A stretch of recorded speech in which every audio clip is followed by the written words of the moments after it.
Hello friends, welcome back to my channel Kirtika's kitchen diary. দুধ পুলি বাঙালির কাছে ভীষণ প্রিয়। শীতকালে বাঙালির ঘরে ঘরে পিঠে পায়েসের সাথে সাথে দুধ পুলি কিন্তু হতেই হবে। এই পিঠেটা বানানো তো খুবই সহজ, তবে অনেক সময় এই পিঠেটা বানানোর পর শক্ত হয়ে যায়। এই পদ্ধতিতে পিঠেটা তৈরি করলে পিঠেটা 2-3 দিন পর্যন্ত একদম সফট থাকবে আর মুখে দেওয়ার সাথে সাথে মিলিয়ে যাবে। এত সুস্বাদু হয় এই দুধ পুলিটা খেতে। তাহলে চলুন দেখে নেওয়া যাক আমার আজকের এই রেসিপিটি। তো দুধ পুলি বানানোর জন্য সবার প্রথমে নারকেলের পুর তৈরি করে নেব। কড়াইতে দিয়ে দেব একটা বড় সাইজের কোড়ানো নারকেল, দেব 200 গ্রাম পরিমাণে আখের গুড়, আর দিয়ে দেব 4 টেবিল চামচ পরিমাণে চিনি। গ্যাসের ফ্লেমটাকে লো টু মিডিয়ামে রেখেছি। ধীরে ধীরে গুড় দিয়ে নারকেলটার সাথে ভালো করে পাক দিয়ে নিতে হবে। মিষ্টিটা আপনারা আপনাদের পছন্দ মতো দেবেন, তবে নারকেলের পুরে যদি ঠিকঠাক মতো মিষ্টি না হয় তাহলে পাক হতে অসুবিধা হয়। এবারে এর মধ্যে দিয়ে দেব 2 টেবিল চামচ পরিমাণে গুঁড়ো দুধ। ক্রমাগত নাড়াচাড়া করে নারকেলটাকে পাক দিয়ে নিতে হবে। ফ্লেমটাকে অবশ্যই মিডিয়ামে রাখতে হবে। গুঁড়ো দুধ দিয়ে খুব ভালো করে মিশিয়ে নিতে হবে। নারকেলের পুর তৈরি হয়ে গেছে। এবারে এটাকে অন্য পাত্রে রেখে ঠান্ডা করে নেব। এবারে কড়াইতে দিয়ে দিচ্ছি 1 কাপ পরিমাণে জল। ফ্লেমটাকে হাইতে রেখেছি। দিয়ে দিচ্ছি সামান্য পরিমাণে একটু লবণ। যে কোনো পিঠে বানাতে গেলে কিন্তু অবশ্যই লবণের ব্যবহার করবেন, এতে পিঠের টেস্টটা আরও ভালো আসে। হাই ফ্লেমে জলটাকে ফুটতে দেব। জল ফুটে উঠলে দিয়ে দেব 1 কাপ পরিমাণে গোবিন্দভোগ আতপ চালের গুঁড়ো। গোবিন্দভোগ আতপ চালের কিন্তু খুব সুন্দর একটা গন্ধ থাকে। গ্যাসের ফ্লেমটাকে ফার্স্টে লোতে করে দিয়ে এটাকে মিশিয়ে নিতে হবে। তারপর গ্যাসের ফ্লেমটাকে বন্ধ করে চালের গুঁড়োটাকে খুব ভালো করে জলের সাথে মিশিয়ে একটা সফট ডো তৈরি করে নিতে হবে। গরম অবস্থাতে কিন্তু এই সফট ডোটা তৈরি করতে হবে। এবারে ঢাকা দিয়ে 10 মিনিট এটাকে রেখে দেব। আর ডোটা একটু নরম করেই মেশাতে হবে, কারণ পিঠে যাতে দুধে দেওয়ার পর বা ঠান্ডা হয়ে যাওয়ার পর শক্ত যাতে না হয়ে যায়, সেই জন্য একটু নরমভাবেই মেশাতে হবে। তারপর 10 মিনিট পর ঢাকা খুলে হাতে একটু ঘি নিয়ে সেই ঘিটা দিয়ে খুব ভালো করে আমি ডোটাকে মেখে নিচ্ছি। ডো যত নরম হবে আর যত সুন্দরভাবে মাখা হবে, পিঠে কিন্তু তত নরম হবে।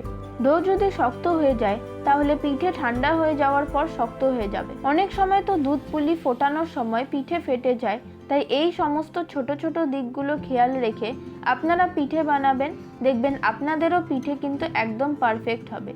আর পিঠে তো আমরা বানিয়েই সাথে সাথে খেয়ে শেষ করে ফেলি না, তাই এরকমভাবে পিঠে করলে কিন্তু পিঠে বাসি হয়ে গেলেও শক্ত হয়ে যাবে না। ডোটাকে মেখে নেওয়ার পর এবার এটাকে একটা ভিজে সুতির কাপড় দিয়ে ঢেকে রেখে দেবো। তারপর ওর থেকে একটা করে ছোট ছোট লেচি নিয়ে অল্প একটু চালের গুঁড়ো দিয়ে দুটো বুড়ো আঙুলের সাহায্যে একটা বাটির মতো শেপ তৈরি করে নেব। আপনারা চাইলে এখানে বড় বড় লেচি নিয়েও পিঠেগুলোকে বানাতে পারেন। তারপরে অল্প একটু পরিমাণে নারকেলের পুর নিয়ে ওই বাটির মধ্যে দিয়ে খুব ভালো করে মুখটাকে বন্ধ করে দেব। খুব ভালো করে মুখ বন্ধ না করলে কিন্তু পুলি দুধে দেওয়ার পর ফেটে যাওয়ার চান্স থাকতে পারে।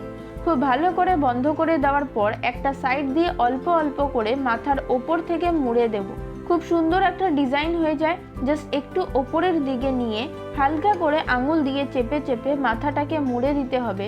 তাহলে কিন্তু পুলি আর ফাটবে না, আর নারকেলের পুর বেরিয়ে যাওয়ারও চান্স থাকে না।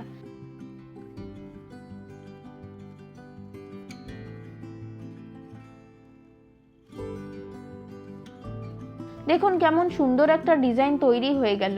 পুলি তৈরি করার পরও কিন্তু ভিজে কাপড় চাপা দিয়েই রাখতে হবে, না হলে কিন্তু পুলি শক্ত হয়ে ফেটে যাবে। অন্য আরও একরকম পুলি তৈরি করার শেপ দেখিয়ে দিচ্ছি। আগেরটা যদি করতে অসুবিধা হয় তাহলে এই শেপের পুলিও তৈরি করতে পারে। সেম ওই একই রকমভাবে একটা পুলি তৈরি করে তারপরে নারকেলের পুর ভরে তারপর ফোল্ড করে খুব ভালো করে মুখটাকে বন্ধ করে দেব। আরও একটা ডিজাইন দেখিয়ে দিচ্ছি। ঠিক একই রকমভাবে বাটির শেপ তৈরি করে ওর মধ্যে পুর ভরে মুখটাকে খুব ভালো মতো বন্ধ করে একটা কাঁটা চামচের সাহায্যে মাথাটাকে একটু দাগ দাগ করে চেপে চেপে দিতে হবে।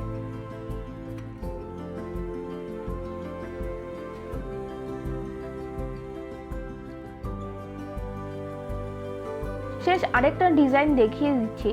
সেম একইভাবে বাটির শেপ তৈরি করে ওর মধ্যে পুর ভরে মুখটাকে খুব ভালো মতো বন্ধ করে দুটো আঙুল দিয়ে চাপ দিলেই দেখবেন খুব সুন্দর একটা ডিজাইন কিন্তু তৈরি হবে, মানে অর্ধ সূর্যের মতো একটা ডিজাইন।